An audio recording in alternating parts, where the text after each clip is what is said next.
Good morning, student. Welcome you again in second part of class 11 subject business study. In previous topic, we have seen formation of partnership firm, procedure of partnership firm. Okay. Now, difference between partnership and sole proprietor. यहाँ पे difference देखेंगे. Okay. First serial number, basis, partnership and sole proprietor. So first. Serial number first govern by okay govern by partnership firm is govern by partnership act okay partnership जो है partnership act के तौर पे govern किया जाता है govern ठीक है इसको एक्ट के तौर पे and this is no separate act governing sole proprietor यहाँ पे कोई सेपरेट एक्ट की रिक्वायरमेंट नहीं होता in second okay now third number of members minimum 2 number and maximum 20 in ordinary business and 10 in the banking business okay यहाँ पे 2 या 20 हो सकते हैं और जो एक्ट है पार्टनरशिप एक्ट तौर पर इसमें 50 या 100 भी हो सकते थे ठीक है पहले 100 थे फिर 50 हो गए और यहाँ पे जो बता रखा है मिनिमम 2 या मैक्सिमम 20 होना चाहिए ठीक है now next only one member that is owner okay there is only one member ठीक है that is the owner of the firm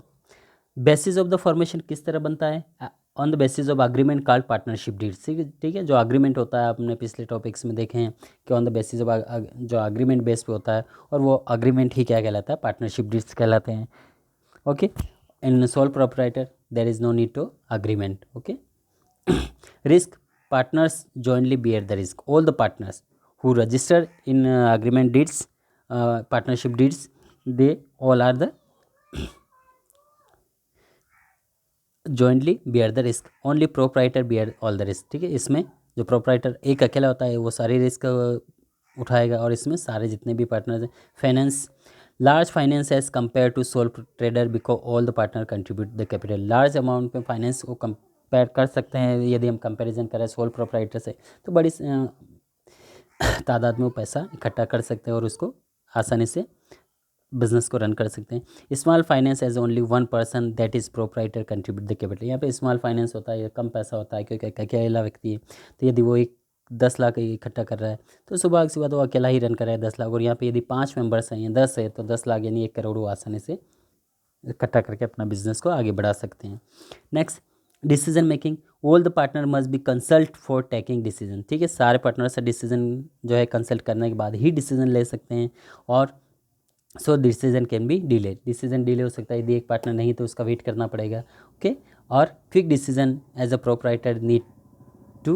not to consult anyone और यहाँ पे क्विक डिसीजन क्योंकि उसको किसी से कंसल्ट करने का ज़रूरत नहीं होता है ठीक है no need to consult anyone because he is the owner of the firm so he can take decision on the basis of his knowledge and next division of profit okay division of profit is divided among the partner decided in the partnership ठीक है जो भी whatever we the company firm get a profit so this profit will be divided among the partner of the firm those who prescribe in the partnership deeds ठीक है जो partnership deeds में जितने भी मेंबर्स होंगे वहाँ पर रजिस्टर्ड है उनके बीच में ये सारा प्रॉफिट डिवाइड किया जाएगा ठीक है डिवीजन किया जाएगा और all the properties proprietor is only get ठीक है in the sole proprietor all whatever ये firm get a profit all the profit will get a owner of the company means proprietor only okay next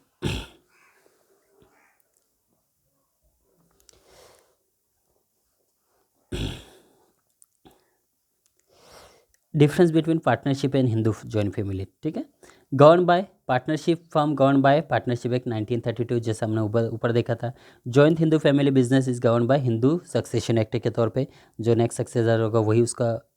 honour होगा number और members minimum 2 and maximum 20 ordinary business is 10 in the banking business ठीक है 2 या 20 हो सकते हैं और banking system में 10 मेंबर्स चाहिए ठीक है और यहाँ पे join Hindu family business minimum 2 and maximum no limit there is no limit maximum ठीक है जितना भी इस फैमिली के मेंबर्स होंगे सारे इसके मेंबर्स कहलाएंगे next male female a female can be an active partner in the partnership okay a female can be active partner in the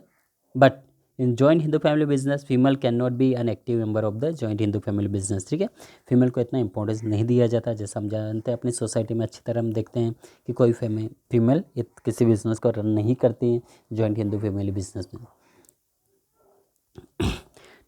next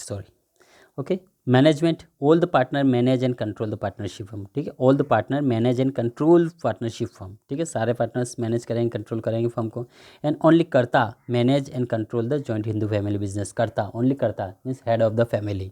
ठीक है, जो एल्डर मेंबर होता है फैमिली का, सीनियर मेंबर होता है, वही सारा उसको कंट्रोल और मैनेज करेगा, ठीक है। Liabilities, liability of all the partner is unlimited, सारे जितने भी पार्टनर हैं सबका लाइबिलिटी अनलिमिटेड होता है, ठीक है। In the case of losses of firm, they have to sell their own personal property and pay back all the debt of the firm in whatever he took a loan from the market या outsider. Liability of only कर्ता is unlimited, all the other member have limited liability, यहाँ पे जो liability है सारा कर्ता का रहेगा, बाकी अदर का लिमिटेड रहेगा, ठीक। Division of profit, profit is divide among all the partner in the ratio decided in partnership deeds, ठीक है, जो भी प्रॉफिट होगा वो सारे पार्टनर्स में उनके जो प्रेस्क्राइब है, जो रेशियो है, जितना उन्होंने कंट्रीब्यूशन किया उसी बेस पे उनको डिवाइड कर दिया जाएगा। And equal share in the profit all the members, okay, और जैन हिंदू फैमिली में सभी के बराबर हिस्सा आएगा, ठीक है। Next, minor, minor can not B partner in the partnership firm and minor can be member of the Hindu joint family business, ठीक है, इसमें जो है वो मेंबर हो सकता है हिंदू जॉइंट फैमिली बिजनेस में, ठीक है। नाउ